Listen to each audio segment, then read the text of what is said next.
Thank you for your interest in Ritchie and Classic Equine by Ritchie Waterers. Ritchie invented the automatic waterer and has been the industry leader ever since. We know that fresh water on demand is critical to the health of your animals. Ritchie also knows that proper installation of our waterers is important for years of trouble-free operation. The following video is designed to assist your installation and help you plan for the task involved. In it, we demonstrate a typical installation of a heated Ritchie unit. Your unit installation may differ in some ways. Please refer to the instructions attached to your unit or call our helpline 800-747-0222 if you have questions.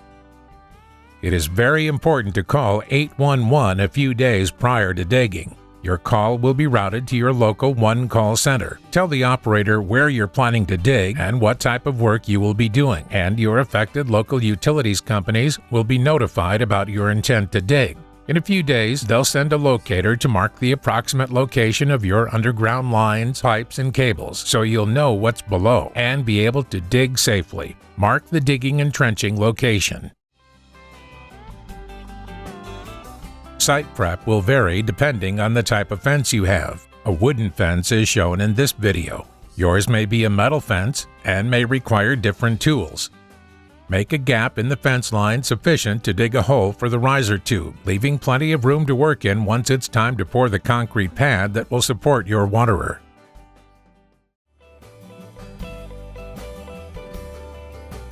Digging the hole for the riser tube may be done with any type of equipment. We are using an excavator. Be sure to dig the hole at least 4 feet deep or 1 foot below your frost line depth, whichever is deeper. The depth shown here is 60 inches. You may use any type of equipment that can dig your trench to the required depth. We suggest burying your supply line 4 feet deep or 1 foot below your frost line depth, whichever is deeper. This will help ensure your animals are getting warmer water in the winter and cooler water during the summer. If you do not know your frost line depth, your plumber may know, or call your local extension agent. For optimum use of our energy-free units, the water line must be buried well below the frost line depth to ensure proper water supply temperatures during the winter months. The installed water line diameter should be at least 3/4 inches. If you have a long run or have low water pressure, use 1-inch diameter line. Install a stop and waste valve if you would like to turn the water off in individual fountains. Flush water line to remove any debris. It is best to install an elbow at bottom and a solid line at the point where the line should turn upward toward the surface.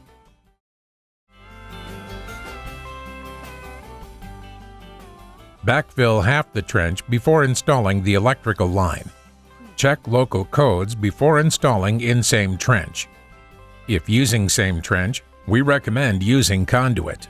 It may not be required, but it will make repairs or changes easier in the future.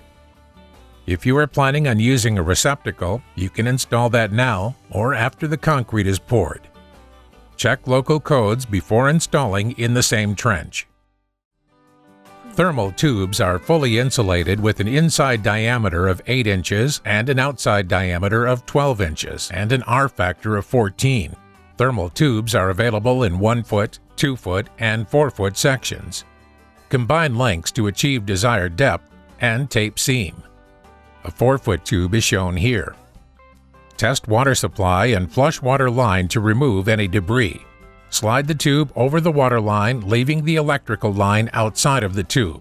The thermal tube must be buried so the top of the tube is flush with the top of the concrete pad. Make sure that the water line does not touch the side of the riser tube. Do not add any insulation or other material that would contact both the side of the riser tube and the water line, as it provides a path for frost. Turn on water supply and check for leaks. Do not screw or nail into the thermal tube. Cover the top of the tube when filling in around it to prevent debris from getting inside of the tube. Backfill the rest of the trench. Bring fill up to 2 inches below grade, leaving room to set the concrete form around the riser tube.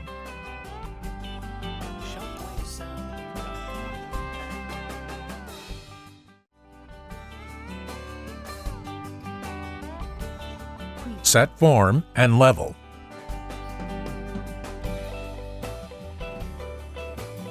Add more fill as needed.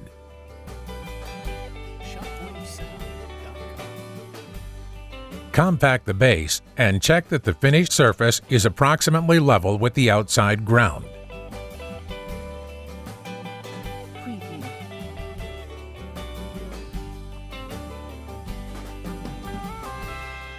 Drive-in grounding rod.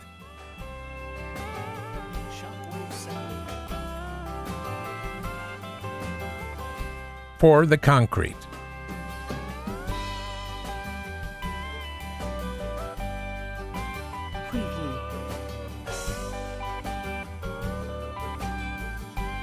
Make sure the thermal tube is flush with the top of the pad.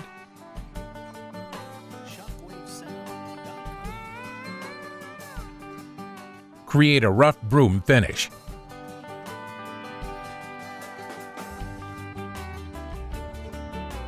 Use a concrete edger to remove rough edges for the safety of your animals.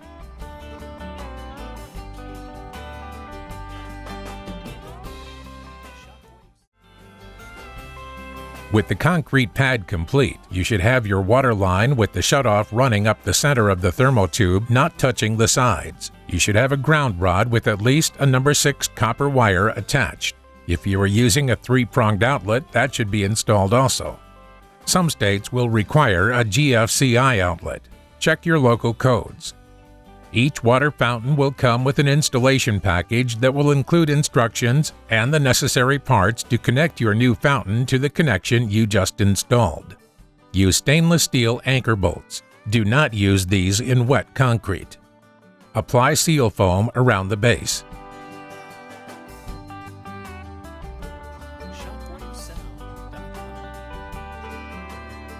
Set your unit on the concrete and mark the bolt hole locations on the concrete.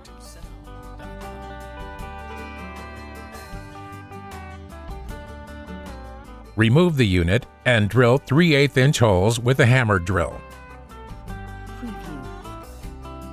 It is recommended to drill clear through the concrete, as this will make for easier changes in the future.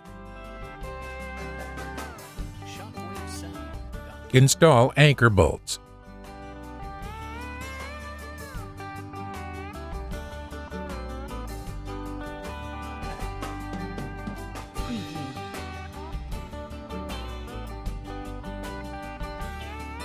Set unit in place and check fit. Install standpipe and float. This needs to be done on larger units only. Set standpipe in place and attach bottom nut.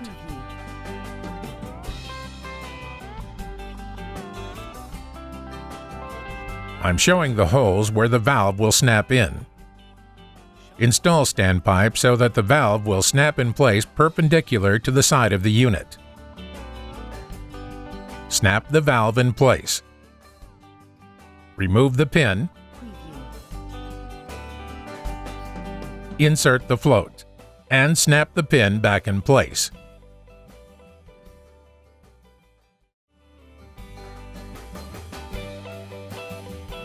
Not all units will require this step.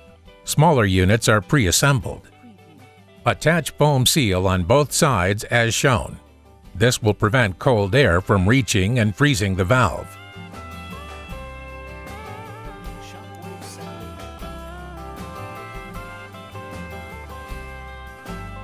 Align the hole on the frame with the casing.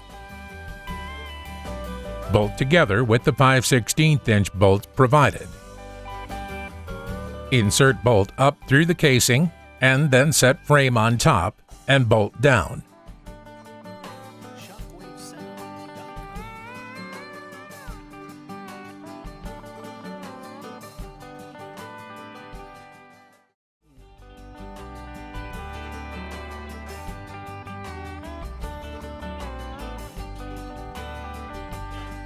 Attach water line to valve using supplied hose clamps and snap valve back in place. Measure the length of hose needed and cut. Cutting the hose to the shortest length possible helps hold the supply line in the center of the thermal tube. Attach hose with provided hose clamp.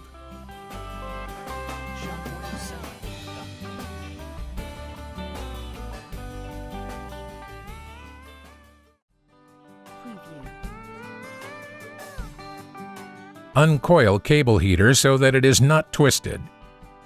Do not kink the cable heater, as this could damage the heat coil inside the cable heater.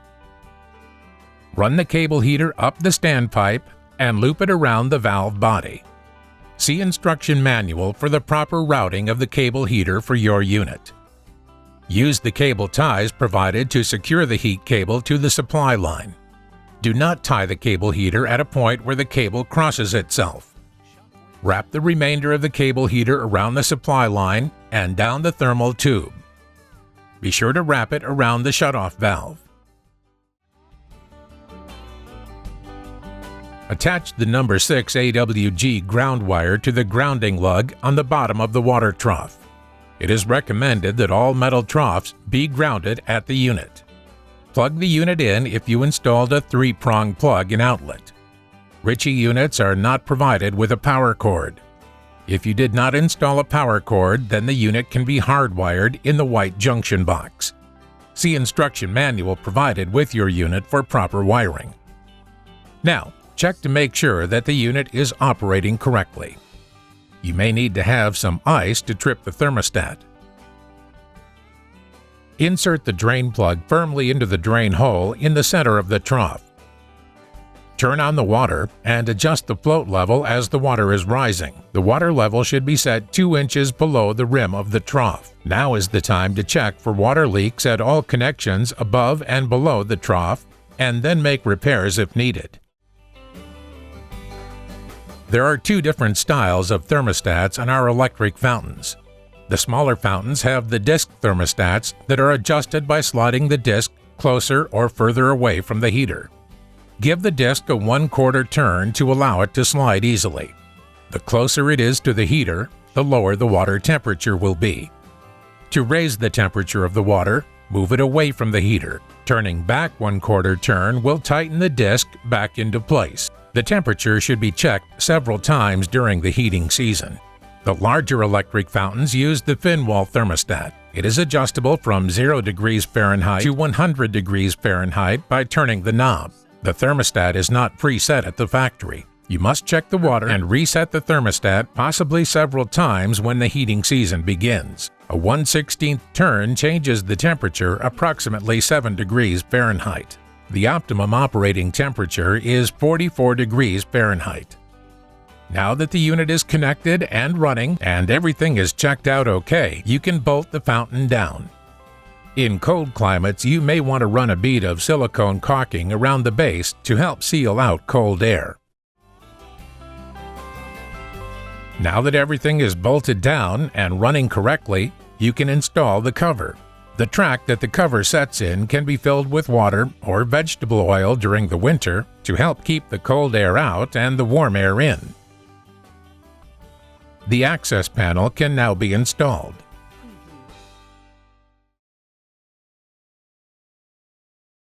Again, thank you for your interest in Ritchie and Classic Equine by Ritchie Waterers. We hope this video has been helpful.